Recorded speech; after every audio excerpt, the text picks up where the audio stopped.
다음 저희 포영님 만나볼게요. 네, 안녕하세요. JW 중해제약을 가지고 계십니다. 비중은 10%고요. 네, 매수가는 39,000원. 어떻게 대응을 해야 될지 고민이 되시겠죠. 오늘 아마 많이 놀라셨을 것 같은데 뭐 리베이트 의혹과 관련해서 뉴스가 나오게 되면서 좀 많이 출렁였어요. 하지만 개파락에 비해서는 올라오면서 마감됐습니다. 오늘 6.8% 조정이었고요. 33,200원.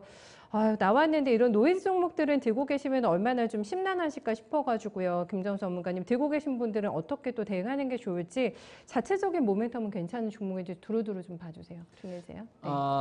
JW 중해제약은 한미약품이 2015년도에 대시세 랠리가 좀 터졌었을 때요.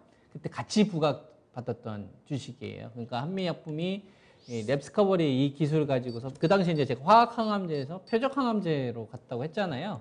바이오베터 관련된 파이프라인을 랩스커버리 기술을 적용을 해서 한미약품이 대형 홈런을 쳤던 거거든요. 그때 부각받았던 R&D가 퍼스트 인클래스, 신물질 관련된 업체, 한올바이오파마, 인터노바이오텍, 오스코텍 이런 업체들인 거고요. 그다음에 이제 랩스커버리 관련된 기술이다 보니까 이쪽 관련된 동종 유사한 파이프라인을 가지고 있었던 제넥시나 한동약품이 같이 그때 시세가 터졌던 거거든요. 예. 그때 JW 중해제약도 이제 표적항암제를 가지고 있었기 때문에 이 주식도 부각을 받았죠. 원래 이제 JW 중해제약 같은 경우에는 우리 병원 같은 데 가면 이제 수액 맞잖아요. 네. 그러니까 전체 공급, 우리나라 전체 공급량의 한 70% 정도가 됩니다.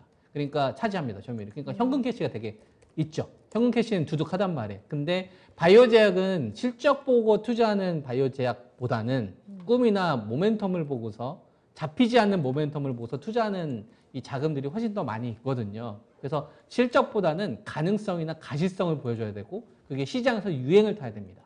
그래서 그거에 대한 성과가 나오지 않게 되면 이제 유행에서 좀 지나가는 주식이 돼버리는 거죠. 그래서 지금 우리가 더 이상 바이오제약 얘기할 때 한미약품 얘기 안 하거든요. 삼성바이오나 셀트론 얘기하고 뭐 알테오젠 최근에 그렇죠. 얘기하고 예. 제넥신 정도 얘기한단 말이에요. 우리가 바이오제약 관련되어서 이 얘기했을 때 이렇게 유행을 탄단 말이에요. 불과 한 2년 전만 하더라도 신라젠 얘기했었고 바이로메드 이런 거 이야기했었단 말이죠. 이중항체. 1년 전만 하더라도 유틸렉스나 레오캠바이오나 이런 거 이야기했단 말이에요. 이중항체 관련된 주식들. 지금은 면역항암제와 병행용법을 임상실험을 진행하는 것 과정 속에서 코로나19가 터졌기 때문에 DNA 플랫폼을 가지고 있거나 mRNA 관련된 기술력을 가지고 있는 업체 또는 이제 생산을 해야 되니까 CDMO 관련된 업체들, 바이넥스 같은 주식들이 그래서 이제 부각을 받기 시작을 하는 겁니다. 이게 유행을 바뀌는 거고요.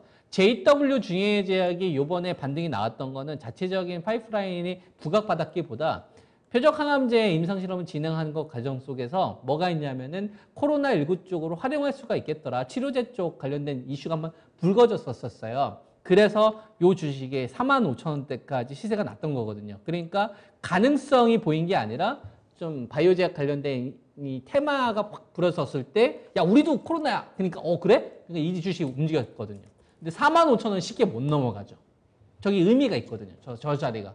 어떤 자리냐면 표적항암제와 관련돼서 한미약품이 기술 이전 반환하기 시작을 하면서부터 표적항암제가 가지고 있는 문제점이 드러났다고 했잖아요. 네. 그래서 표적항암제를 임상실험 진행했던 업체들이 주가가 밸류가 따라지기 시작을 하는 겁니다. 거품이 따라지기 시작하는 거죠. 중국 소비주에서 따이공 규제하니까 중국 소비주에 대한 화장품에 대한 멀티플이 계속 다운되듯이 바이오제약에서 표적항암제가 유행인데 이거에 머무르는 업체들은 똑같은 표적항암 임상실험을 진행을 하더라도 밸류가 다운돼 버리는 거예요. 그래서 이제 한미약품은 계속 밸류가 다운되는 거죠. 실적이 나오더라도. 이렇게 이야기하는 거고 JW 중해제약은 거기서 이제 살아남기 위해서 발버둥을 쳤습니다.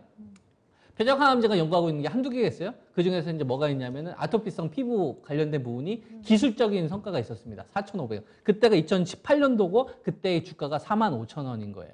그러니까 45,000원이라는 자리를 요번에 갔다가 못 넘어가는 거는 의미가 있다라고 보는 겁니다. 즉 표적항암제와 관련된 부분에 대해서 발버둥 치려고 막 살아났는데 기술적인 성과가 나왔던 시점은 45,000원이란 말이에요. 성과가 나왔던 시점. 근데 코로나 지금 성과가 없잖아. 그러니까 네가 갈 수 있는 맥스는 45,000원이에요. 이렇게 된 거고 그 과정 속에서 요번에 뭐가 터진 거냐면 리베이트와 관련된 압수수색이 터져버린 겁니다. 이렇게 움직임이 나온 거죠. 그러니까 네. 이것만 보더라도 제가 최근 들어서 바이오제약 얘기할 때 많이 이야기하거든요. 옥석 잘 가르셔야 된다. 진짜와 가짜가 나눠주고 있다. 코로나와 관련돼서 진짜 수혜주, 가짜 수혜주 이렇게 나눠준다. 진단 키트도 요새 수익률 차이 많이 나잖아요. 수젠텍이나 뭐 이런 주식하고 지금 뭐 그 시젠하고 이런 주가 차이 많이 나지 않습니까? 진짜 나눠지는 거거든. 실력이 나눠지는 거거든. 바이오제약도 마찬가지입니다. 그래서 JW 중해제약보다는 저는 CDMO 업체로 바뀌거나 NK세포 쪽으로 가시든지 아니면 차라리 최근 들어서 삼성바이오 조정 나오게 되면 시밀러 업체를 다시 공략하는 게 훨씬 더 성과가 있을 것이다 라는 제 의견이고요.